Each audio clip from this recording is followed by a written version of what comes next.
ये कैसे संभव है?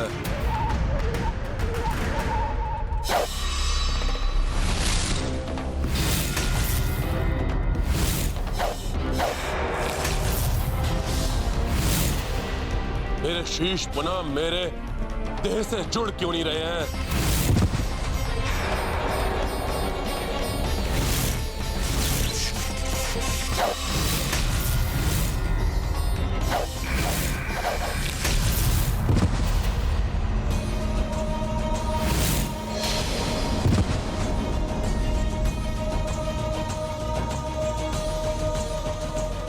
प्रतीत होता है कि रावण की मायावी शक्तियां चूक गई हैं। अब उसका अंत समीप है।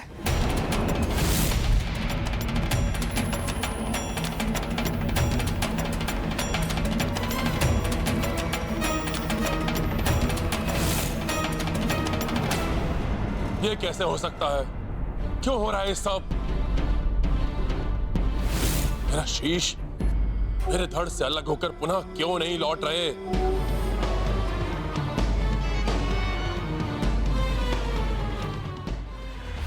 प्रतीत होता है इस वानर को अमृत ताल के बारे में ज्ञात हो गया है। अवश्य ही इसके द्वारा अमृत ताल वाष्पित कर लुप्त कर दिया गया है। प्रभु, अंत कर दीजिए इस दुष्ट का।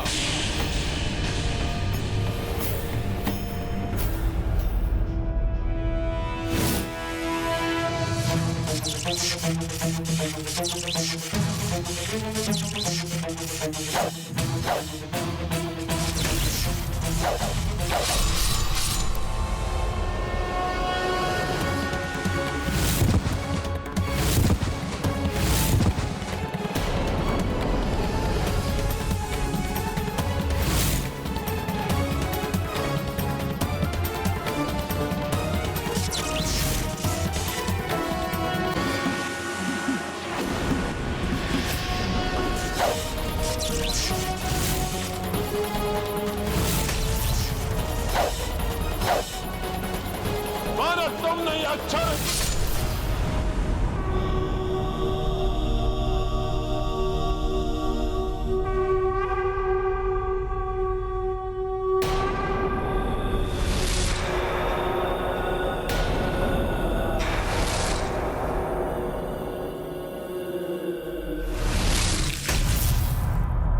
जय श्री राम।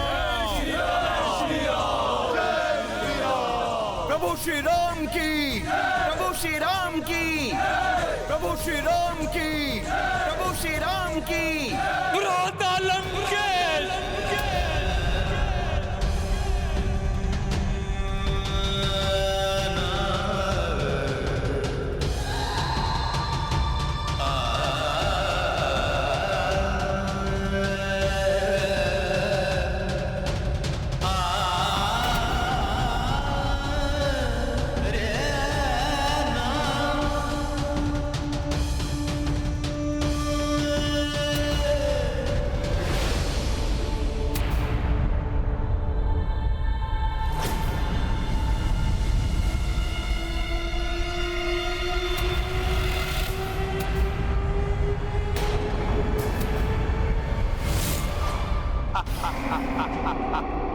ये कैसे संभव है?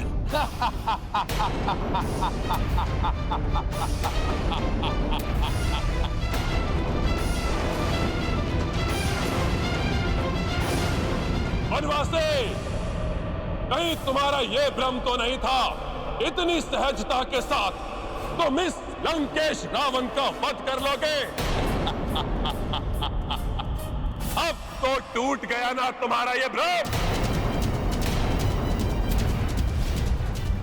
मैंने तो पहले ही कहा था कि रावण का वध करना कठिन ही नहीं असंभव है।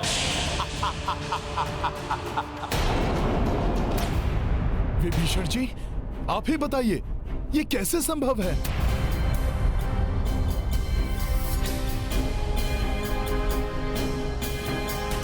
रावण को रक्षा प्रदान करने वाले अमृत ताल को स्वयं नष्ट किया है मैंने।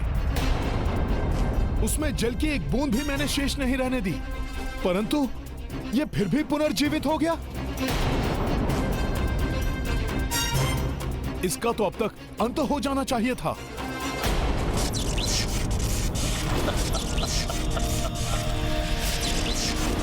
ओहो, तो तुम अब भी प्रयास करना चाहते हो? वैसे भी तुम्हारे इस तुड़ीर में अब अंतिम बाण शेष है, उसका भी प्रयोग करके देख लो।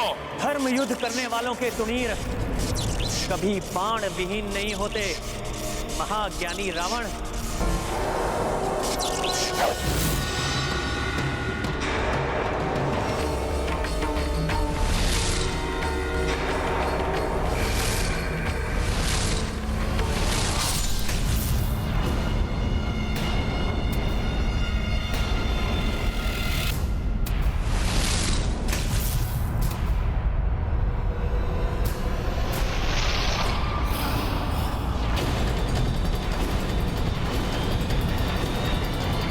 यदि तुम्हारे पास असंख्य बाण हो तब भी तुम इस लंकेश रावण का वध नहीं कर सकते, क्योंकि जिस बाण से मेरा लंकेश रावण का वध संभव है वो तुम्हारे इस तुड़ीर में है ही नहीं।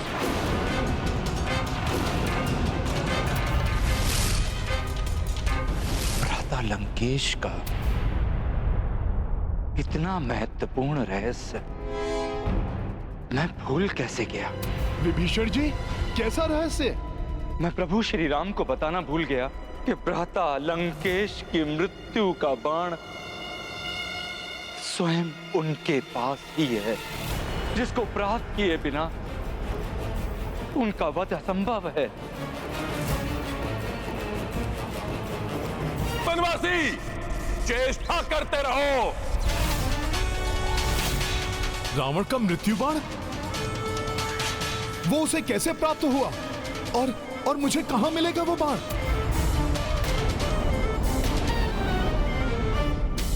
इस प्रकार तो मेरे प्रभु के समस्त प्रहार विफल होते जाएंगे। यदि मृत्यु बाण के बिना रावण की मृत्यु नहीं हो सकती, तो संसार के किसी भी कोने में छुपा कर रखा गया हो मृत्यु बाण को, मैं उसे ढूंढकर अवश्य लाऊंगा। बताइए, कहां है वो मृत्यु बाण? मृत्यु बाण वो बाण है जिसे भ्राता रावण ने स्वयं यमराज से छीनकर अपने अधिकार में ले लिया था। यमराज से मृत्यु बाण छीन लिया लंकेश ने? हाँ, ब्रह्मदेव, महादेव एवं देवी से वरदान पाकर भ्राता लंकेश अत्यंत शक्तिशाली हो गए, किंतु फिर भी उनके मन में अपनी मृत्यु को लेकर संदेह बना रहा। अपने इस भय को मिटाने के लिए वो मृत्यु के देवता यमराज पर चढ़ाई करने के लिए स्वयं यमलोक जा पहुंचे।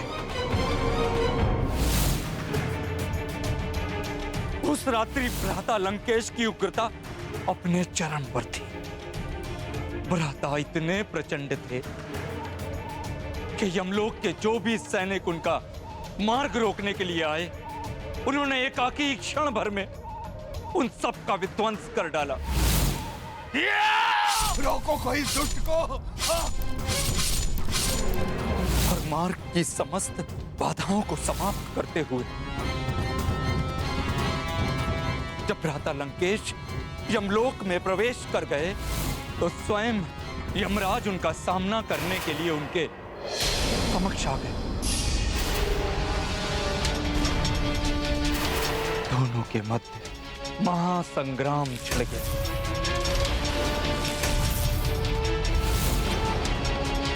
सृष्टिकर्ता ब्रह्मदेव एवं देवाधिदेव महादेव के वरदानों के कारण भ्राता रावण यमराज से अधिक शक्तिशाली सिद्ध होने लगे।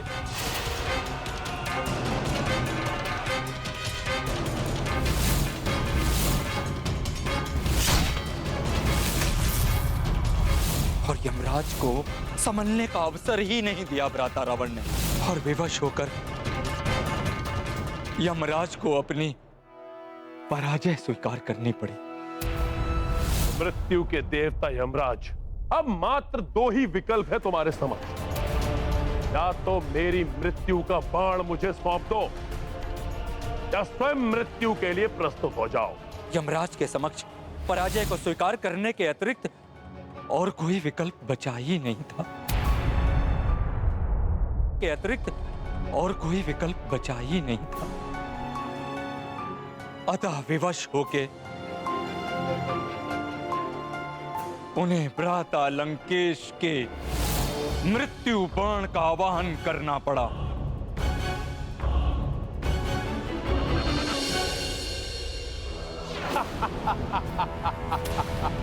अब ये मेरी मृत्यु का बाण मेरे अधिकार में रहेगा। जब किसी को यह बाण ही प्राप्त नहीं होगा तो कोई भी मेरा वध नहीं कर पाएगा। अमर हो जाएगा त्रिलोक विजेता लंकेश रावण। और भ्राता लंकेश जब अपना मृत्यु बाण लेकर पुष्पक पर आरूढ़ हुए, तभी यमराज ने उन्हें चेतावनी दी। रावण, इस भ्रम में कदापि मत रहना कि तुमने अपनी मृत्यु पर विजय प्राप्त कर ली है। तुम जिस पृथ्वी पर रह रहे हो वो नश्वर है। वहां जिसका जन्म होता है, समय आने पर उसकी मृत्यु भी होती है। तुम नहीं बच पाओगे रावण। तुम्हारे मृत्यु का भी जब समय आएगा, तुम्हारा यह मृत्यु बाण स्वतः उसके पास पहुंच जाएगा जिसके हाथों तुम्हारी मृत्यु होगी। तो विभीषण जी, इस समय वो बाण है कहां? कृपया करके मुझे शीघ्र बताइए।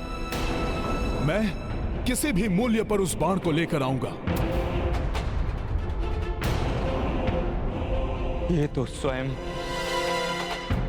मुझे भी ज्ञात नहीं कि वो बाण कहां रखा गया है, किंतु जहां तक मेरा अनुमान है,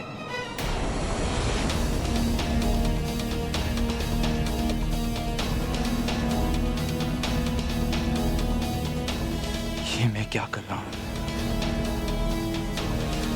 स्वयं अपने ही भ्राता की मृत्यु का कारण बनने जा, किंतु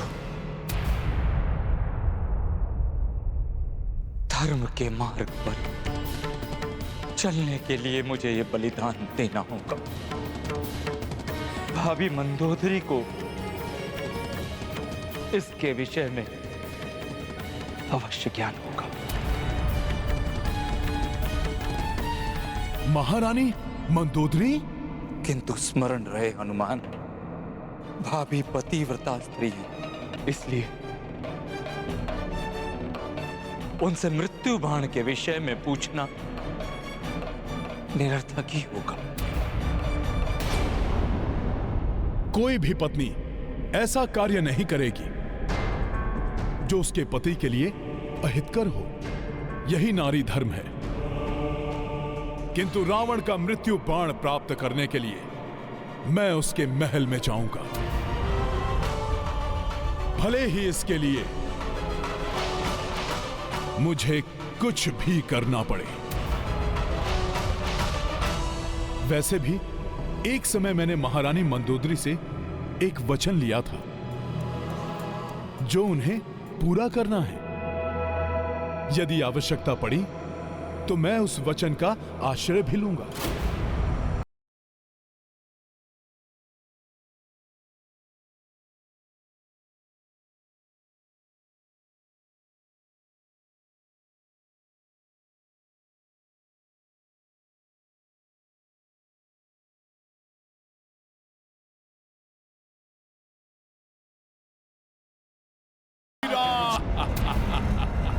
रावण का वध करना तुम्हारे बस में नहीं है वनवासी।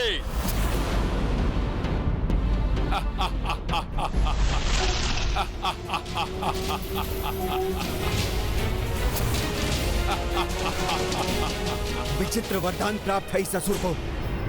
प्रभु के प्रत्येक वार पे ये विकराल और शक्तिशाली होता जा रहा है।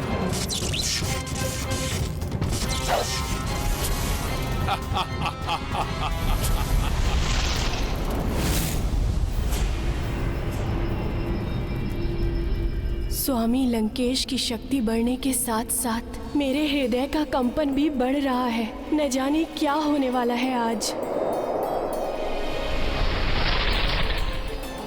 पति कितना भी अधर्मी क्यों न हो, किंतु पत्नी सदैव पति के हित के लिए ही तत्पर रहती है। महारानी मंदोदरी भी लंकेश का मृत्यु बाण कभी नहीं देंगी। उस बाण को युक्ति से प्राप्त करना होगा।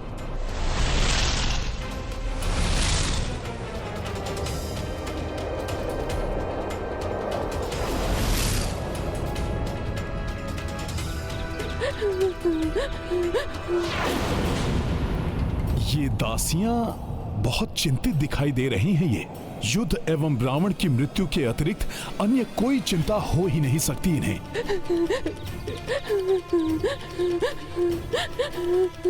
कदाचित इनके वार्तालाप से ही उस मृत्यु बाण तक पहुंचने का कोई सूत्र प्राप्त हो जाए।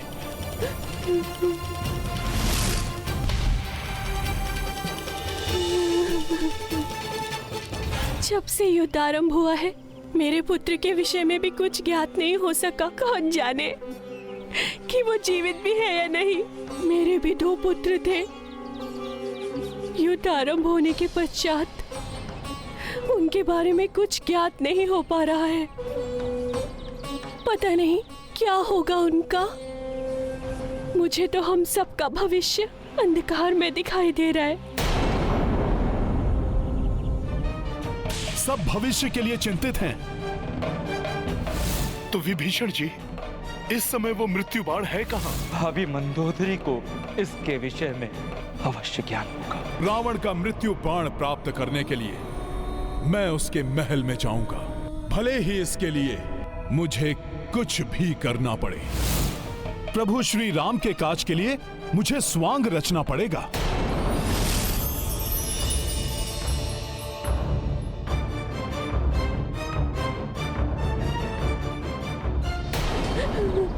बम बम भोले, बम बम भोले, बम बम भोले, बम बम भोले, हर हर बम बम, हर हर बम बम, हर हर बम बम, हर हर बम बम, बम बम भोले। जोगी घर घर गाता जाए, सबका भाग्य बताता जाए। जोगी घर घर गाता जाए, सबका भाग्य बताता जाए।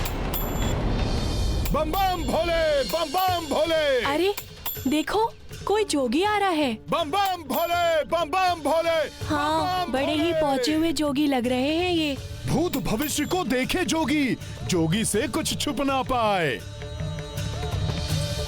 आगे क्या है होने वाला, ये सब जोगी ही बतलाए। जोगी बाबा, क्या आप हम सबका भविष्य बता सकते हैं? अवश्य देवी। शनि की टेढ़ी दृष्टि हो या मंगल का कोई क्रीड़ा, या राहु केतु ने भाग्य में किया हो कोई झमेला, कल क्या है होने वाला, भाग्य कहां ले जाए, ये सब जोगी ही बतलाए। बम बम भोले, बम बम भोले। परंतु हम आपका विश्वास कैसे कर लें? क्या आप जो बताएंगे सत्य ही होगा? हर हर बम बम, हर हर बम बम। भाग्य का लेखा मिट ना पाए, पर हर ज्वर का होता उपाय। आ जाएंगे वो जिनकी प्रतीक्षा में आप व्याकुल हैं। शीघ्र ही युद्ध समाप्त होगा, लंका पुनः फलेगी फूलेगी। हर हर बम बम, हर हर बम बम। आपके दोनों पुत्र लौट आएंगे, बड़े होकर लंकेश की सेवा करेंगे। और आपका पुत्र भी लुप्त है ना? हाँ। आ जाएगा वो भी। वो महाज्ञानी बनेगा देवी, सबका मार्गदर्शन करेगा। परंतु उससे लाभ क्या? जिस तरह लंका के सभी योद्धाओं का अंत हुआ, उनका भी अंत हो जाएगा। मुझे ज्ञात है देवी, इस भीषण युद्ध में आपको अपने परिजनों को खोना पड़ा है, किंतु जो होना था हो गया। जो बीत गई सो बात गई, जो होना है वो भी होगा। फिर आएगी प्रातः नई, फिर से होगी सुख की वर्षा। हर मन फिर खिल जाएगा, फिर पतझड़ का होगा अंत। एक नव वसंत फिर आएगा। बम बम भोले, बम बम भोले। लंका में परिवर्तन होगा, बदलेंगे लंकेश भी। भाग्य उदय होगा लंका का, बदलेगा परिवेश भी। भाग्य ने कैसे खेल रचाए, कोई इसको समझ ना पाए। किंतु कल क्या होने वाला, ये बस जोगी ही बतलाए। बम बम भोले।